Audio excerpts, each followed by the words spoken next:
They have storylines. How was your storyline with Brian Pillman in '97? Because we know that was real personal.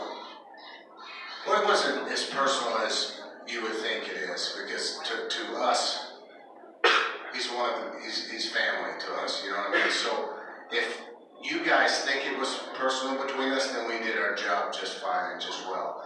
But the storyline was, pretty good, but what really sucked is that I had his last match with him, and he was very, very messed up and inebriated when he came to the ring, and I had to protect him and protect myself from getting injured. We get through the match, he goes in the back, and I see him sitting there in the corner, and he just looks like he wants to die or something. Oh, wow. You know? And that's the night that he passed away.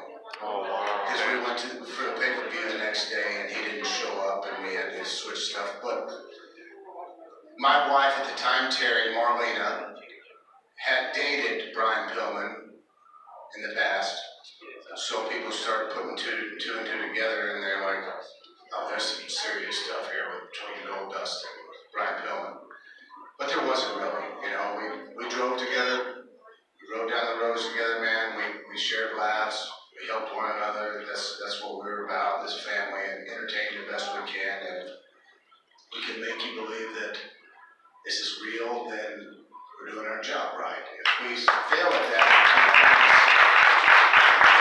we all know wrestling is choreographed and scripted and all that, and people put this label on it as being fake all the time, and that's the worst word we as wrestlers hate to hear, is that wrestling is fake, because although it is scripted and we know the outcomes of things and stuff like that, there's still the real danger out there that somebody could slip, or you could land wrong, you could break your neck, you could be paralyzed, you could die from jumping off a cage onto a table. There's lots of things that can happen, and things do happen, and we get injured, and you have surgery after surgery after surgery, and people still say, oh, you do that fake stuff, don't you?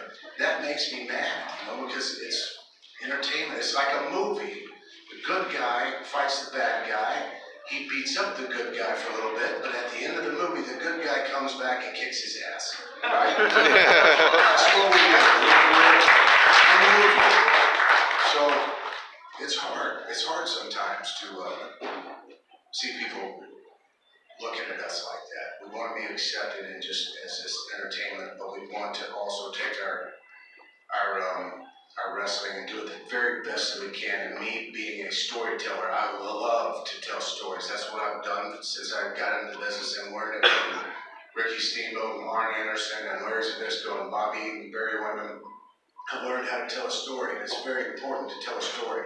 Today, it is impressive that these guys go out there and do 50,000 flips in 5 minutes. Yes, it is very impressive, but then after it's over, it's like, okay, there's no feeling in that. They got the ooh and the ah of the crowd. But if you tell a story and you build it, the crowd get more invested in it.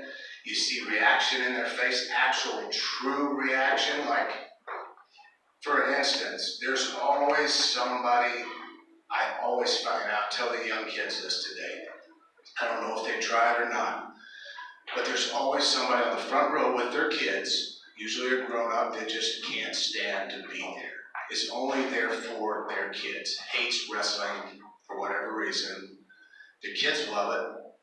I'll go out, and they're usually on the front row, and I can find them right away. And as soon as I see them, I'm like, okay, that's the guy or that's the lady. The whole match, I'm going to work just that one person. And if I can get a reaction out of this one person, if I can see some facial changes, and finally at the end of the match she's on her feet and now she's smiling, or she's really mad, or this and that, then I know I've done my job, because the rest of the building is already there.